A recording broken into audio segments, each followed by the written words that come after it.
and welcome to the Morningstar series Ask the Expert. I'm Emma Wall and I'm joined today by Morningstar fund analyst Ashish Dash. Hi, Emma. Hi, Ashish.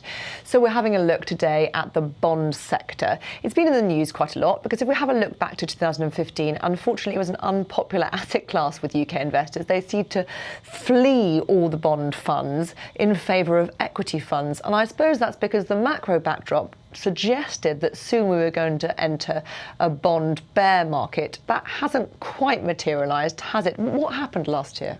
So indeed, fixed income as an asset class was out of favour last year, and this was due to a host of factors. Having said that, of course, we've come to 2016, and unfortunately, a lot of that uncertainty remains. You know, we were told after the first Fed rate hike last month that we were going to expect to have 4 to 6 more rises this year. They've already come back on that and said it may be 1 or 2, or even, you know, they may reduce the rate. But there was one sector that actually did okay last year amongst all this turmoil, wasn't there? Yes, actually there was. So it wasn't doom and gloom all across the fixed income asset class. Sectors such as the global fixed income, global flexible bond category did see inflows through the year. We also had the European high yield, which saw inflows in 2015. Perhaps we could highlight a couple of funds in that sector then that Morningstar analysts like. Sure. Just the first one within that sector is the Artemis Strategic Bond Fund.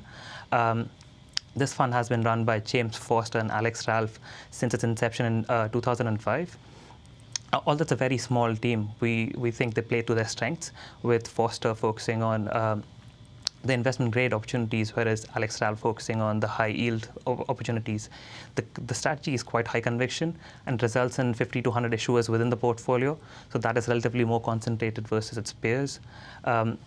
Although it has the flexibility to invest across the fixed income spectrum, they tend to stick to UK and European names, but also have US names from time to time. And the combination of this has resulted in very strong returns over the years. But the high conviction approach does mean that there'll be some certain years like 2008 when the fund might not deliver or not be in the top 2 quartiles. And that's a silver-rated fund, isn't it? Yes, so that's rated silver by the Morningstar analysts. And I believe the other 2 funds that you wanted to highlight today from the same management team are also rated silver. The other 2 funds are also rated silver, and these are part of the suite of funds managed by Henderson, by John Patullo and Jenna Bernard. The first one is the Henderson Strategic Bond Fund. Again, Patullo has been managing this since 1999, since its launch in 1999, with Jenna Bernard joining as a co-manager in 2006. Although the 2 of them have worked together since about 2003.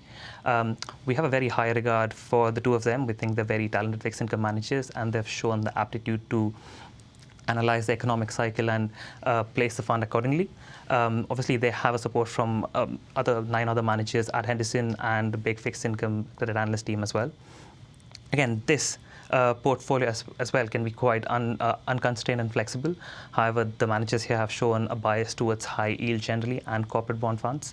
High yield over the last 10 years would have been anywhere between 20 to 80% of the portfolio. And the managers are quite active in managing the duration as well. And that's the Henderson Strategic Bond Fund. And the second one you wanted to highlight was the Henderson Fixed Interest Monthly Income Fund, wasn't it? Again, that is managed by the same team and also rated silver by Morningstar analysts. This is managed in a very similar way to the Strategic Bond Fund. So John Patullo and Jenna Bernard took over the fund in June 2011, and they are joined by Nick Ware as a co-manager in Jan of 2014. The difference between this and the Strategic Bond Fund are primarily 2. One being this is more focused on income on a monthly basis for investors, and the second is the use of derivatives. Whereas the Strategic Bond Fund does use derivatives extensively for expressing their credit views and for duration management, this fund tends to be a little less aggressive on that front. And so these were, again, just as a Strategic Bond Fund, this also expresses their views through a lot of high yield bonds.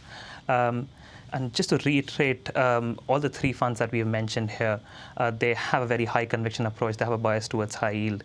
So over the long term, these have generated very strong and solid returns. But given the biases, you would expect them to have volatile periods, short-term volatile periods in the middle. Ashish, thank you very much. Thank you, Emma.